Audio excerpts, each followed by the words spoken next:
sida ay ku waramayaan warbaahinta wadanka Kenya, dawladda wadanka Kenya ayaa u yeeratay safiirkii dawladdaasi u fadhiyay wadanka Soomaaliya, General Lucas Tumbo, waxaana dawladda wadanka Kenya gaar ahaan wasaaradda arrimaha dibadda ee wadankaasi Kenya ay ugu yeertay si degdeg ah in uu gudaha wadanka Kenya ku soo laabto General Lucas Tumbo oo ah safiirka dawladda wadanka Kenya u fadhiyay magaalada Muqdisho ee caasimadda Soomaaliya, waxaana dawladda Kenya ay amar ku bixisay inuu iskaga baxo wadanka Kenya. safiirka Soomaaliya u fadhiya wadankaasi Kenya Maxamuud Axmed Nuur Tarsan, dawladda wadanka Kenya in ay dib ugu yeerato safiirkeedii u fadhiyay wadanka Soomaaliya ayaa waxa ay ka dambeysay sida ay sheegayaan warbaahinta wadanka Kenya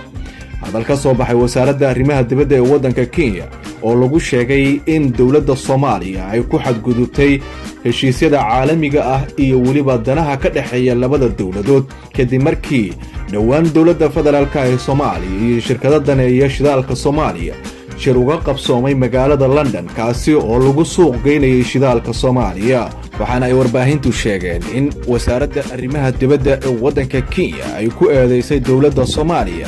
in si indhala'aan ah oo taxadar la'aan ah ay iskaga indhatirtay xeerarka caalamiga ah ee loo aqoonsan yahay in uu muran ka taagan yahay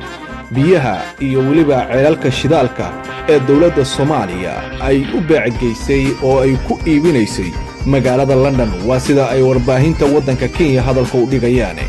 dawladaha Soomaaliya iyo Kenya murankii muddada dheer ka dhaxeeyay ee dhinaca badda Soomaaliya oo markii hore Kenya ay ku soo xadgudubtay ayaa dawladda wadanka Kenya hadda waxa ay sheegaysaa in dawladda Soomaaliya ay ku xadgudubtay dhulkii la isku haystay. isla markaa warbaahinta wadanka Kenya ayaa sheegay in dawladda Soomaaliya ay ku soo xadgudubtay dhulkii markii hore la isku haystay ee maxkamadda caalamiga ah loo gudbiyay. qaar ka mid ah warbaahinta wadanka Kenya ayaa warbixinada ay qoreen sidoo kale waxa ay ku sheegeen in muddo dheer wasaaradda arrimaha dibadda ee wadanka Kenya ay isku dayday in xiriiro kala duwan arrintan ay kala yeelato dhinaca wadanka Soomaaliya, balse arrintaasi aysan waxba ka suurtagelin.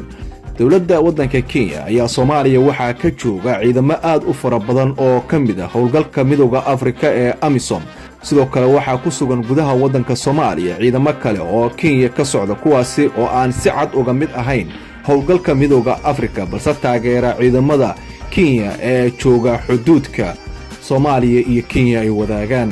dhinaca dawladda Soomaaliya wali wax war ah kama soo bixin. sidoo kale waxaan la ogeyn talaabada dawladda Soomaaliya ay ka qaadi doonto ciidamada wadanka Kenya ee ka midka ah howlgalka midowga Afrika ee AMISOM ee ku sugan Soomaaliya iyo sidoo kale qaadka faraha badan ee maalin walba dawladda wadanka Kenya ay u soo suuq geyso gudaha wadanka Soomaaliya. balse waxaa la sugayaa in saacadaha soo aadan wasaaradda arrimaha dibadda ee dawladda federaalka ee Soomaaliya arrintan ay war ka soo saari doonto. waxaadna kula socon doontaan wararkeena dambe ee Horyaal TV.